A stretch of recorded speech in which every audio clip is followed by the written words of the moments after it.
Hi guys, good morning. आज का हमारा टॉपिक है फ्रैक्शन। जो डेसिमल जो था हमारे पास, डेसिमल फ्रैक्शन के addition, subtraction, multiplication and division. मतलब यानी कि इसमें हमने दशमलव संख्याओं को जोड़ना और घटाना, और साथ ही मतलब यानी कि इसके अलावा हमने दशमलव संख्याओं को कैसे गुणा करना और भाग करना है। तो ये हमारा आज का टॉपिक है। तो सभी ये एडिशन और subtraction of decimal number English में बोले, सभी दशमलव संख्याओं के एक दूसरे के दशमलव के नीचे दशमलव रखते हैं और फिर फ्रैक्शन कॉल करते हैं। इसमें जैसे हमारे पास ये तरीका जो है आपका, उसके हिसाब से आप फॉर एग्जांपल हमारे पास ये दो संख्याएं हैं, इसमें हमने इन संख्याओं के दशमलव के नीचे दशमलव रखना है। ठीक है, तो ये हमारे पास जैसे 5.948 है, उसके अलावा प्लस 24.25 है। जैसे इसमें 24.25 जो है, यहाँ पर हमने जीरो अपनी ओर से ऐड करना है। ठीक है, जैसे इसमें जमा करते टाइम तो ये जीरो ऐड करेंगे और इसको प्लस कर देंगे। दशमलव के नीचे सिर्फ दशमलव रखना, ये बहुत ही इंपॉर्टेंट चीज़ है। बाकी जो पीछे आप जीरो ऐड कर सकते हैं। ठीक है, फिर ये ऐड करके 8, 9 और 9 तो 11, एक कैरी जो आएगा 9 1 10 कैरी, और ये 2 1 3। तो ये इस तरह से आपका हमने डेसिमल को जमा कर दिया।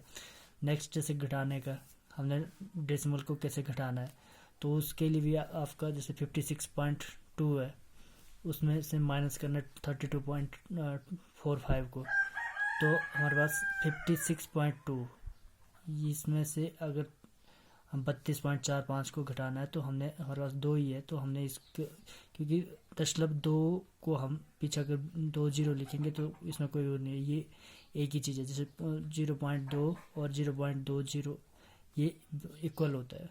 ठीक है, अगर हो 0.02 तो वो नहीं होता इक्वल, वो कभी भी मतलब यानी कि 0.2 के बराबर नहीं होता। इसका मतलब होता है 0.20 और इसका मतलब होता है 0.02। जैसे कि आप ये समझ लो ये कि हमारे पास ये 2 पैसे और ये 20 पैसे, मतलब इस तरह से। और बाद में हम जीरो लगा सकते हैं। तो ये इसके बाद ऐसे 0.020, इस तरह से अगर यहाँ पे जीरो लगाएंगे तो वो नहीं आएगा, वो दो आएगा।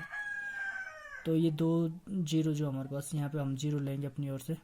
ठीक है, फिर इसमें से हम ये यहाँ से कैरी लेके 10 यहाँ से लेके जो आपका 5, 10 में से 5 के 5, फिर 11 में से 4 के 7, और यहाँ पे हमारे पास 5 में से 2 के 3, और यहाँ 5 में से 3 के 2।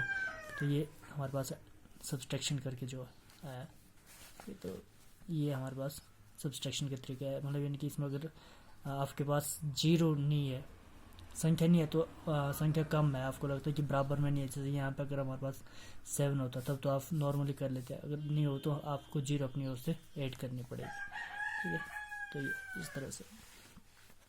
फिर दशमलव संख्याओं को गुणा व भाग, multiplication division of decimal number. तो इसमें गुणा कैसे करना है, अगर आपके पास 10, 100, 1000 हो तो उसके लिए एक आसान सा मेथड है कि हम जैसे 94.56 गुणा 10 कर रहे हैं, तो इसमें 945.6 आ जाएगा। इसमें दशमलव 6 जो होगा, मतलब यानी कि ये एक 10 है, 10 तो इसमें 10 का मतलब यानी कि एक जीरो है इसमें, तो ये एक स्टेप आगे चले जाएगा। अगर 100 होगा तो 2 स्टेप आगे, और 1000 होगा तो 3 स्टेप आगे, तो ये 945.6 हो जाएगा। और ये 5.438 जो है, इसको अगर 100 से हम मल्टीप्लाई करते हैं तो ये 2 स्टेप आगे चले जाएगा, मतलब यहाँ से आपका यहाँ आ जाएगा 543.8 आ जाएगा, इस तरह से। फिर नेक्स्ट हमारे पास ये तो आगे 100, 1000 और मतलब ऐसे 100, 1000 और 10, ऐसे जब आपका 10 के मल्टीपल हो तो उस वाले केस में, जब आपके पास दूसरी संख्या है जैसे 5.6 गुणा 94.2 है, तो इसको किस तरह से हमने गुणा करना है, उसका तरीका है कि आप 5.6 को आप 56/10 आप लिख सकते हो, क्योंकि 56/10 जब लिखेंगे तो अगर इसको, ये हमारे पास भिन्न में है, फ्रैक्शन में, अगर इसको हम दशमलव में लिखे तो ये 5.6 के बराबर होता है। जैसे बताया था कि आप यहाँ पे दहाई में आपका 1 है, तो आप दशमलव में जब लिखेंगे तो इकाई दहाई पे आप दशमलव आपका आ जाएगा। तो इस तरह हमने इसको 5.6 को 56/10 और 94.2 को हमने 942/10 के रूप में लिखा। फिर अंश से अंश को गुणा, हर से हर को गुणा, फिर ये टोटल आ जाएगा गुणा करके। और ये हमने यहाँ पे जैसे गुणा किया, ये 5। अब हमने यहाँ पे इसको दशमलव के रूप में लिखना था, ठीक है। तो हमने इसको फिर से ऐसे ही इकाई दहाई सैकड़ा, सैकड़े पे 1 है तो हमने इकाई दहाई सैकड़े पे यहाँ पे दशमलव लगा दिया, तो ये हमारा आंसर आ गया। ये जैसे 10 गुणा 10 100 था नीचे, और ऊपर जो 52,752 जो था, इसमें इसको हमने दशमलव के रूप में लिखा, तो ये हमारा आंसर आ जाएगा। भाग कैसे करना है, दशमलव संख्याओं को भाग कैसे करना है, ये तो बात थी गुणा करने की। भाग में इसका रिवर्स हो जाता है, जैसे कि हम जब गुणा करते थे तो दशमलव आगे चले जाता था, भाग के केस में दशमलव जो होगा पीछे चले जाएगा, बाएं तरफ चले जाएगा। इसमें जैसे 596.8 की बात है, भाग करेंगे 10 से, तो इसको हमारे पास यहाँ पे दशमलव था, तो ये 10 तो एक स्टेप पीछे चले जाएगा, ये 59.68 हो जाएगा। और ये 439.6 जो है, इसको जब 100 से भाग करेंगे तो ये 2 स्टेप पीछे चले जाएगा, ये हमारे पास 43.926 आ जाएगा, ये हमारे पास, यानी कि ये आपका इधर आ जाएगा, 2 स्टेप पीछे चले जाएगा। 1000 की बात होती तो ये 3 स्टेप पीछे चले जाता है।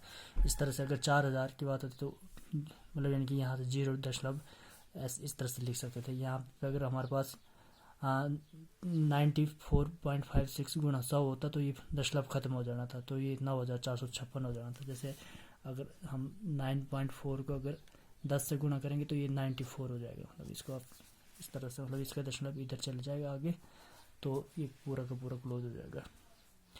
नेक्स्ट रही बात जैसे नॉर्मल संख्याओं को, ये तो बात हुई फिर से 10 और 100 1000 के वाले केस की। अगर नॉर्मल संख्याएं हमारे जैसे 45 इंटू 0.75 भाग 2.5 इस तरह की संख्या है, तो इसको पहले हमने ये जो दशमलव में संख्याएं हैं इसको हमने भिन्न में बदलना है, मतलब यानी कि फ्रैक्शन में आपने इसको कन्वर्ट किया। जैसे 45.75 को आप 4575/100 इस तरह से लिख सकते हैं, क्योंकि इसमें इकाई दहाई सैकड़े पर आपका दशमलव था तो सैकड़े पर आपका 1 आ गया, ठीक है। तो इस तरह से है। उसी तरह से 2.5 को आप 25/10 के रूप में लिख सकते हैं। फिर आप इसको जैसे भाग है तो भाग को आप इस तरह से भी लिख सकते हैं, जैसे 4575/100 यही चीज़, और ये 2.5 ये 25/10। तो ये जब लिखेंगे तो आपका ऊपर वाला तो जो संख्या है, जो फ्रैक्शन है, भिन्न जो है, ये तो वैसे ही रहा। नीचे वाला जो है ये ऊपर जाके आपकी संख्या जो होगी बदल जाएगी, मतलब इनके 25/10 जो होगा 10/25 हो जाएगा, और ये ऊपर नीचे जो 0 ये आपस में कट जाएंगे, तो आगे जो होगा इसमें से कुछ नहीं रहेगा। ऊपर ये 4575 रहेगा गुणा 1, तो ये 4575, और नीचे 10 रहेगा, 10 गुणा 25 250 हो जाएगा। तो बाकी इसमें इकाई में 5 है, इसमें इकाई में 0 है, तो ये 5 से कट जाएगा। 5 से कटेंगे तो ये 9×5 = 45, 9 5 × 5 और 2 हासिल ये 25, 915 ये 5 से आ जाएगा, ये यहाँ से 250 कटेगा तो 50 आ जाएगा, और ये कटेगा फिर से 5 है यहाँ पे, यहाँ 0 है तो ये 5 से कटेगा तो ये 183 आ जाएगा, और इधर नीचे आपका 5 से कटेगा तो ये 10 आ जाएगा। तो 183/10 जो जब होगा तो इसको आप 18.3 लिख सकते हैं। तो इस तरह से ये 4 मतलब यानी कि आपका 45.75 भाग 2.5 का ये आपका आंसर आ जाएगा 18.3। तो ये तरीका होता है, मतलब यानी कि जब नॉर्मल संख्याएं हो उनको कैसे भाग करना है, बहुत इम्पोर्टेंट है ये वाली चीज़। और ये वाले भी बाकी तो चलो, फिर आप जैसे गुणा करने को दशमलव जब 10 से 100 से गुणा करेंगे दशमलव आगे जाएगा, और जब भाग करेंगे तो दशमलव पीछे जाएगा। इस तरह से आप नॉर्मली याद रख सकते हो, ठीक है। Thanks for watching, okay.